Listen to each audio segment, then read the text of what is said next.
Hello, everyone, and welcome to Community Corner, our weekly series where we talk about popular topics in the community. I am joined by Nathan Mooney and our lead hero designer, Cameron Winston, and we are going to talk about a number of things today. We took some questions from the community. They're going to be in here. We're going to talk about Kallari. We are. Changes, v.40, and special treat, we're also going to, Cameron is going to, talk about two new mechanics. Oh, am I? Yes, you are. It's a veritable potpourri. Coming in v.40 with the new hero. A potpourri of topics. Yes. So let's hop right into some of the community questions. Your burning desires. Answer. I'm ready. Are you ready? I'm ready. All right. Let's read them. Blaze the Roach. This is from the forums. He asked about movement speed. Are you satisfied with base movement speed of characters and how quickly you can traverse the map? So, hi Blaze the Roach, thanks for your question. I think that, like, obviously nothing's ever done in an online game, but it's as like done as something can be. We're done with the movement speed and the traversal rates. Like, we're trying to get that nailed down with the original Monolith revamp and stuff like that, and trying to get that into a good place. But like overall, our transition times are kind of in line with where other MOBAs fall, and like, you know, obviously we're not going to be exactly where any of our competitors are, but like for what we're kind of seeing and like how quickly it takes people to get from point A to point B, we're mostly satisfied with how the games are playing, especially, you know, like as it transitions into high level play. So. Okay, all right. And then his next question. This is a two-parter for him. He got lucky. Stuns. Do you think the durations of stuns are in a good place right now, especially with the time to kill being so quick? Are the length of the stuns in the right place in your eyes? It just feels like if someone lands a stun on you, you're basically dead. Is that what you want to happen if you get CC'd? Well, so minorly hyperbolic. It's not like you get a stun and you're basically dead. Obviously, stuns are balanced not necessarily for, like, you know, you're not being balanced to be hit by 4 people, but if you're in the middle of a team fight and you get stunned, you're going to die. Like, that's what's going to happen to you. Well, you should. Yeah, and you should die. Like, that's something that should happen. I mean, our stuns are actually, like, I think they're pretty short comparatively to some of our competitors. Like, some games have like 3-second, 4-second, 5-second stuns. We're pretty like not as often on those. But I do think that there's like we do know internally that like the time to kill is a little higher than we want it to be. This is due to like some of the problems we have with our itemization system, which we're trying to work through. Yes. But it's definitely more desirable to have a slightly too fast time to kill than a slightly too slow time to kill, because slightly too slow time to kill is like really drags down games. It actually has a tremendous effect. Like, you'd think like, oh, just like we're gonna make like minor tweaks to like make people just slightly more survivable, but it has this dramatically cascading effect on game length, because like essentially so many MOBA engagements come down to like, oh, he lived with that much life, or he died, or he almost lived but he didn't, is like, that's like everyone's MOBA story. So when you're talking about tweaking those little tiny edges around there, you're talking about essentially, do I survive an engagement or do I die in an engagement a lot of times? So it's a very careful kind of balance thing. So we're going to be reevaluating, you know, how much damage people take when we do our itemization pass. Right. But like for now, we're just sort of like, so I guess the long question is it duration? I would say the durations are probably correct for a game at our speed. I think maybe our overall time to kills are probably a little too fast. And on top of that, one of the things that we often talk about with itemization is that we don't necessarily have all the tools in place to help you deal with crowd control. So there's that portion of it, which we talk to great lengths about, at least in the forums or some of the places we talk about this. It's like, hey, yeah, we're aware that you need more to deal with crowd control. Well, and you got the initial steps in those tools and some of the newer like card reworks and stuff. Like Toxigel and stuff like that. So I mean, but the reality situation is like, if you're a one-on-one fight, you probably shouldn't die during a stun, but you probably won't. But if like you get, like I said, if Steel ults your team, and then he charges through you, and you're in a team fight, and your whole team got stunned by it, and everyone on Steel's team is there, and they all attack you, I mean, you're gonna have a bad time. Like that's gonna happen. Like, yeah, it happens. And that's MOBAs. You know, I mean that's general. And you know, we have a lot of new players that are just coming in for the first time. We talk about this quite a bit internally, so they might not be used to that play dynamic. But it's very much in line with our expectations for like, hey, this happens. You were in a bad position. Your team got set up. boom, you're dead. I mean, it tends to be a little bit trial by fire, but like that's a little bit of that that MOBA aesthetic that you learn as you go along the way. You kind of just get learn these lessons over and over, and you're like, all right, cool, won't be in there at that time, or maybe I'll get the toxic. I'll get that card. I'll make sure one of my team is a security sensor to get me out of that before I can get in the team fight. And another thing, Cameron, that you mentioned was game length, and I know the folks watching this really get up in arms about game length and our discussion around how we want to properly have game length be a thing. Game modes helps with that, but more importantly for us, I think, and this is probably the part where there's no words that, and even me saying it, it just doesn't convey. Like, people care about how long they're playing their games. If you can only hop on and you can play one game a night, that doesn't really necessarily help us, especially if you lose that game, right? Like, you're like, oh man, I just had a tough time playing this game and I lost, and well, I gotta pack up my bags and well, maybe I'll get to play tomorrow, maybe I won't. So for us, when we talk about match length and why it's important to us, at least in the past, it has been like, man, we have to get player retention better. We want people to be in the game and enjoying themselves. And if you lose, man, I can hop back in and maybe I can play another game. You know what I mean? So I mean, I think the most important thing for match length, to not derail the entire community corner and make it about that, is just like, we want the match length that's going to be right for the modes of the game. Right now, our one mode is doing pretty much too much work. It's like, it's for every player in the game. And like, what we really want is, you want to get to a point where it's like, we can segregate out our game modes into something like, okay, what eventually we're going to have this like, super hardcore ranked, high level experience that, and then when we get there, like, that game's length should be whatever it needs to be. And like, that's going to be helped. We're going to have our competitive community and our internal competitive teams and like our pro players are going to help us figure that out, and we're going to do that together. But like, right now it's like, Monolith is the mode for everyone, and we have to make sure that like, it stays at a reasonable length so that the game can be sort of enjoyed by a majority of players. But eventually, like, we're going to get to a point where we're able to deliver like, a ranked mode and a not quite as competitive mode, and like, more like, more focus on co-op versus AI modes and other stuff like that. And when we get there, we're going to have a much better set of tools to be able to like kind of dial in modes based on the kind of experiences we want to create. Exactly. So, but it's just like like I said, we're still in beta. We're still doing a lot of this stuff for the first time. So we're getting there. The initial building blocks you need to build up first. Yeah. That kind of went into a question from Stealthy Toro, which is why I kind of hopped on that because he wanted an update on new modes, and you mentioning that is kind of in line with exactly why I wanted to kind of hit that. Yeah, and this is super high level, by the way. It's not like, you're going to see this in 40 or like, it's just like, this is like overall, like, of course, like, we want to be able to cater towards as much, a large of a player base as we can.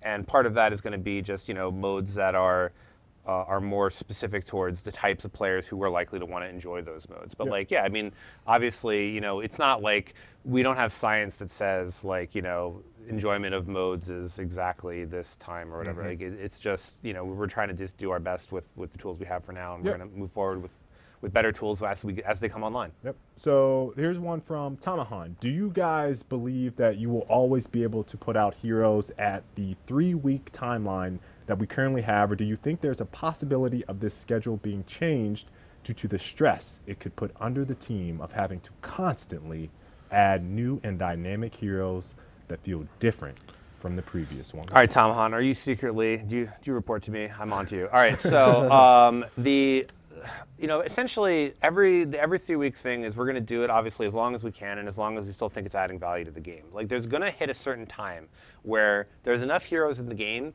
where we probably don't need to be making a hero every 3 weeks. Like, it's almost certainly like, I mean, if you have like, 150 heroes in your game and you're like, do we really need the 151st hero 3 weeks from now? Is that like the thing this game needs? If it's the Mooney hero. Yeah, I mean, well, the Mooney hero, hopefully that would have come like way earlier. Yeah, it was like a 2019 timeline, something like that. I was actually, like, we're already internally playtesting it. Oh, wow. Okay, we're moving me up. We actually added, hold on, really quickly for you guys at home. We actually took a couple of your suggestions. Redwood 177, he gave his Mooney design kit, his hero kit. Yeah, for his R&B, Tombstone. Mooney grabs his enemy and flips them over his head. putting the enemy out of position. I don't even know what that means. What does That's- it mean? Like, do you just like fly across the map? Like, what if you tombstone someone at someone's core? Do they just go to the other guy's core? How far is this? We need to know the Out of units. position. Out of positions. All right. Q, elbow smash. All right. Mooney jumps in the air to smash and stun for damage. Ability is nullified against supervisors. Oh, sweet. It's like I can't Q you in game. No, you couldn't. That's No. not. All right, No. that's not fair. What about me? Like, am I a supervisor? Well, Because I'm not Mooney's supervisor. yeah, you're not. No, I'd be able to Q you. All right, cool. All right, you can elbow smash me. All right. Alright. Infectious laughter. Mooney spreads laughter to his enemies, causing them to be slowed due to laughter for 4 seconds. May or may not be at his own expense. So I could be mortified in game while slowing my enemies. Yes. So Yeah. sick. Awesome. That's awesome. There you Very go. good. To And the lastly, his ult, WrestleMania. This kind of debunks the whole can these two have it out. Mooney challenges an enemy to a 1v1 wrestling match, empowering his abilities and deciding which heroes to nerf next. Unable to target Cameron Winston. Oh, jeez. Get wrecked. Your ult I doesn't work on me. I can't ult you. You can't ult me. That's not. That's it. That's What, it. what was your intent behind that? My intent behind that kit, well, Thank I you, wanted you Redwood. to be wrecked. Thank you, Redwood And, 177. yeah. Yeah, We for also sure, have man. one from CK Pie. Yeah, loving it. His ultimate. This is over on Reddit. Ego trip. Mooney, ego trip. Oh, yeah, Tells an that's amazing me. story, causing all nearby enemies to be momentarily stunned by his magnificence. Yeah. Enemies will be slowed briefly after, due to being so thoroughly bedazzled. And by bedazzled, we mean that 90s trend where you put the little gems bedazzling. on your... Yeah. Yeah. No, I actually will carry around a mobile bedazzler, and then Yeah. I will. So you can bedazzle Ramp. Like Yeah, yeah. Rampage would look sick bedazzled. Yes. All right, we should return to the question Okay. at hand, All right. though. Yeah. All right. So question at hand was every 3 weeks. Every 3 weeks. So yeah, so essentially the actual answer to this is like there will be a time Yeah. when it's appropriate to not do this anymore. I don't know when that will be. It's not in the foreseeable future. Okay. And let's go ahead and skip on to a question from YouTube. This is Your Gaming Phil, left in the YouTube comments. I would love to know the logic behind so many execution-style ultimates. Most of them are impossible to outplay, and he gives 2 examples, Morgesh and Countess.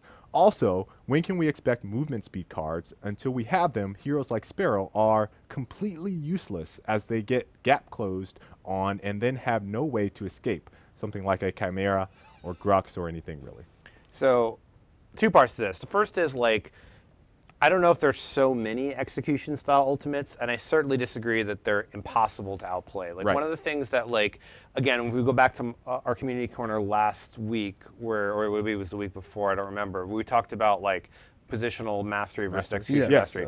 You can't outplay Morgish's ult in the sense that like if it's happening, you can't dodge it. Right. But you can absolutely outplay it with things like a stasis gem, or you can outplay it by getting popping a shield on yourself, like an Honor the Pure, Or you killing her. Yeah, or killing her before she gets it off and stuff like that. So a lot of this stuff, and Countess is like, again, it's a if she's ulting you, no, you can't outplay it. But the outplay was not to be ulted. Right. Her getting in a range. Yes. Her getting in a range. You had all that Playing period of in time. in a way so that you don't allow her to utilize her kit effectively. So the key thing to remember, and this kind of goes back to the stun question we had earlier, is like when you're playing a MOBA, a lot of it is kind of like a fighting game match, and you know what the like. Okay, if the other guy hits me with this like standing strong or ducking forward or whatever, he's got a setup for a combo that's going to do 40% of my life. Once the combo starts, you don't outplay the combo. You're getting comboed. That's what's happening. Yep. You screwed up by letting them combo you.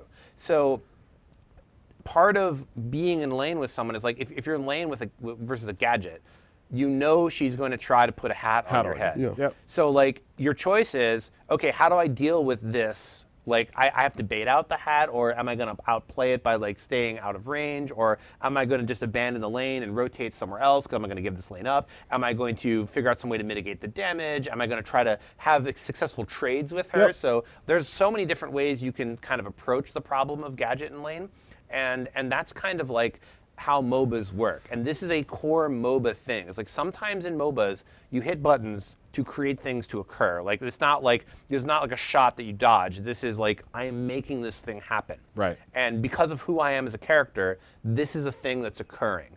and you as another player know that that's something I can do, and you have to mentally play that game before it happens. So if you're always looking to reactively counterplay, you're always going to be minorly disappointed in this space. But and the other end of this is having the knowledge to mitigate the aftermath in that executional awareness is important as well. Because like you talking back to like some of the like fighting game terminologies like punishes, like you mess something up and you get punished for it when you're they're in the middle of their punish.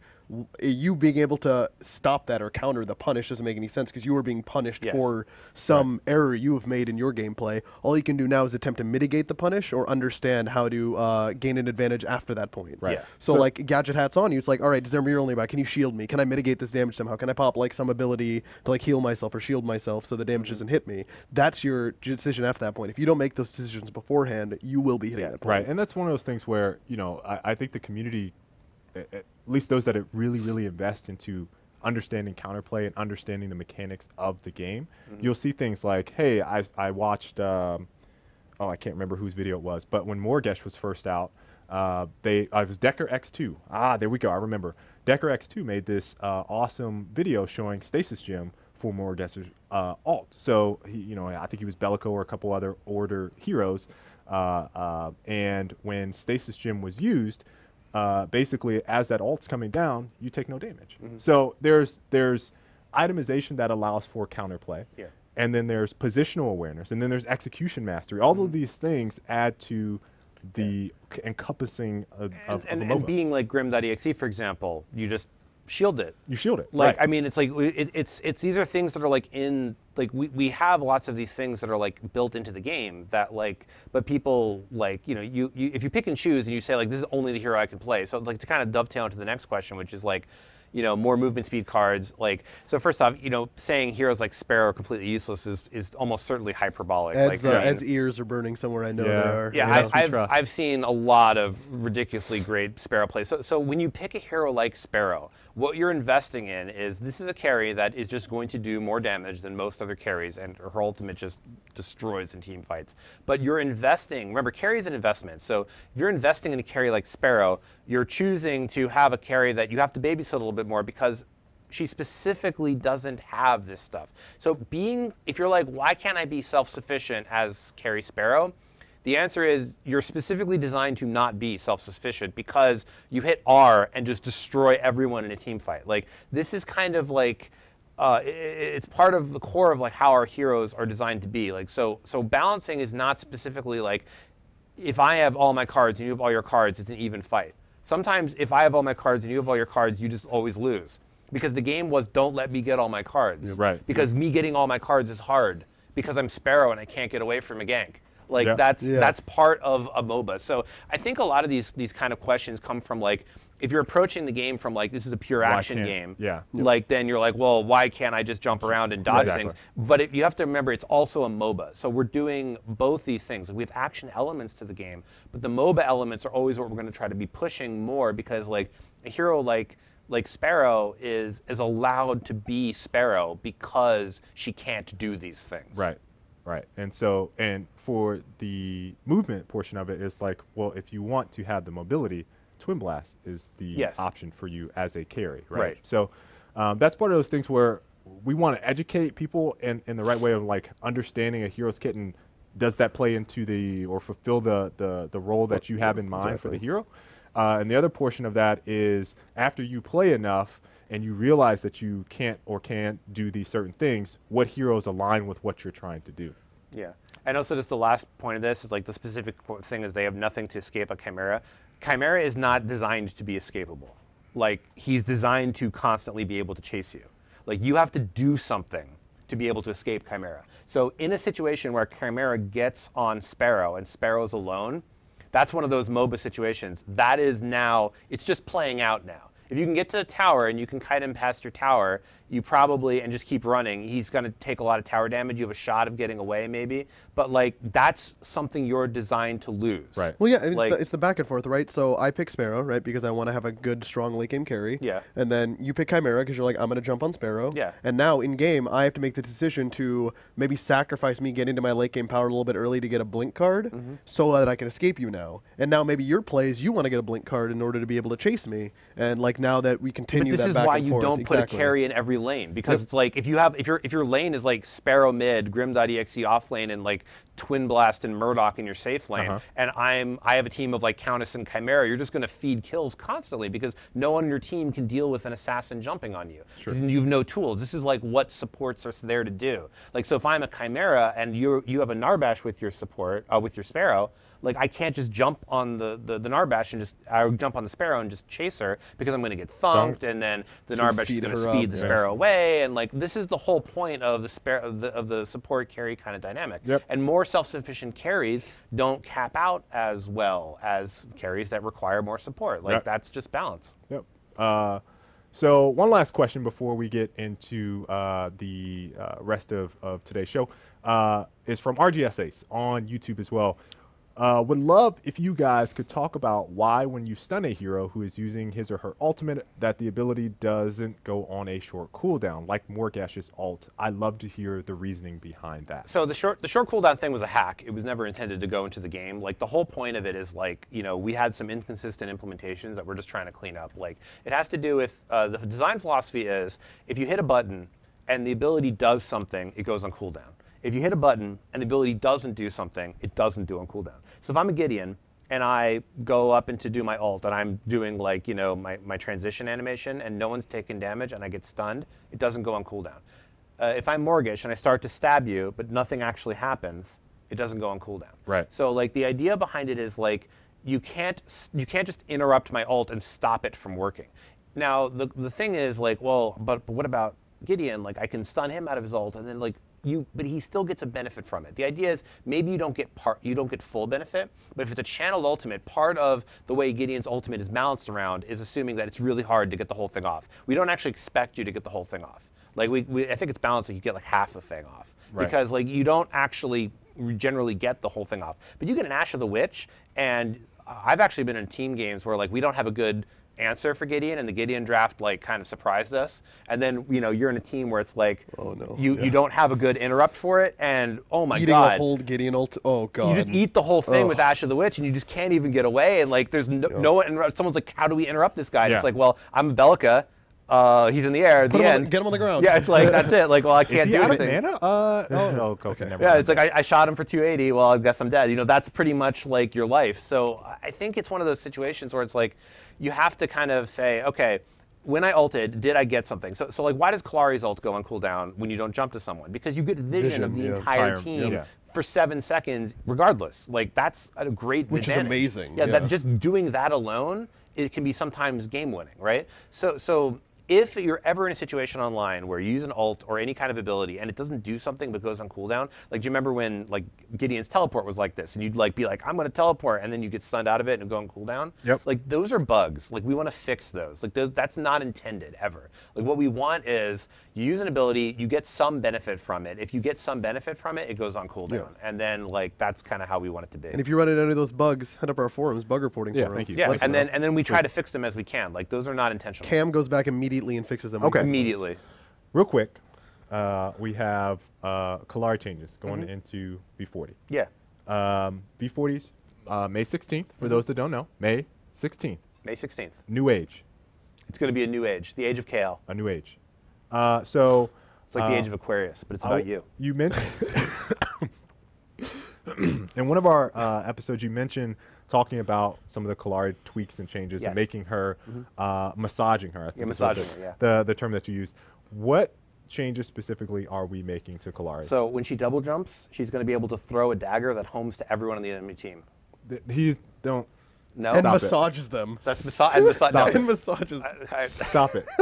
That is not true. So what actually is going to happen is, we're moving her double jump ability, which is actually a triple jump, from her primary ability to space bar jump, because it's just more intuitive to be able to jump with jump. So it's just going to feel better when you're able to do that. We're also taking the mana cost off it, so it's just something that she gets to do on a cooldown. She just gets to jump. We're also putting a passive component on it, which is going to give her health regen when she's in the shadow plane, and it's fairly significant. I think it caps out at like 12. Survivability, you say? Well, so remember, like we always intended her as an offlaner, right? So like giving her the ability to like go into shadow plane and heal up while staying in the lane and getting experience is desirable. Also, it's going to help her rotate a lot better and kind of have fun with you know, some new, especially some changes that we're making that I guess we're not allowed to talk about this week. But there's certain things in the offlane that are changing in version 40 Yes. that she's going to be able to take tremendous advantage of. So next week, remember this moment, and then when we talk about it, I'm going to bring it up again next week. Yeah. So yeah, so the idea is like, you know, as a Kallari, you want to be roaming around the map and like looking for opportunities, especially early game. So this is going to give her some like roaming sustain as she gets in the shadow plane a lot. Okay. The other thing is we're doing to her is we're giving her the ability to kind of like, if she takes too much damage, she gets a little bit low in health, she's just going to kind of pop into the shadow plane. Once every minute, like just reflexively. So that way, if you're like focusing her, she's got like a little bit of a shot to get away. Nice. So again, and then again, she's also getting some base damage on her dagger. Hey. And we're moving that to primary, so it's going to be a little bit easier for controller players. Fire, yeah. It'll feel like my Richter pulse. Yeah, it's going to work just like Richter pull. It's like it's going to go on that button. So it's like you're going to again, it's you know, all kidding aside, like Kallari's an expert level hero. She's always going to be, you're always going to be like trying to hit people with daggers and jumping and flipping and positioning yourself. Like that's part of who she is. Yep. She's not going to get like, you know, lock on And we daggers. played that game last night.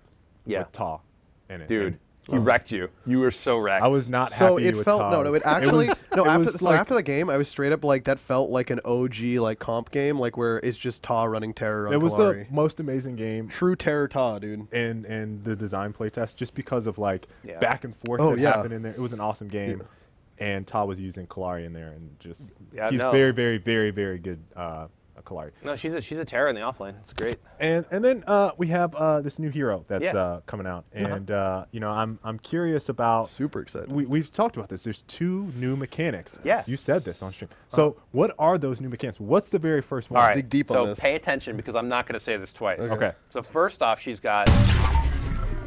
So that's how it's going to work. God. Wow. Dude, how cool is that? That is amazing. There's no way. Yeah, dude. There's we no made it. way. We made it Really? happen. Yeah. Oh my gosh, that's a game changer. Dude, it is. I can't imagine just swing and a miss. I hope you got that. Swing and a miss. Oh my. I hope you got Just that. swing and a miss. I've actually seen some funny stuff. Yeah. I told already. you about it. It was like this Grux just swinging and missing. Yeah. It was great. The other thing that's coming is this great ability that we want to show off, where she gets to do this thing.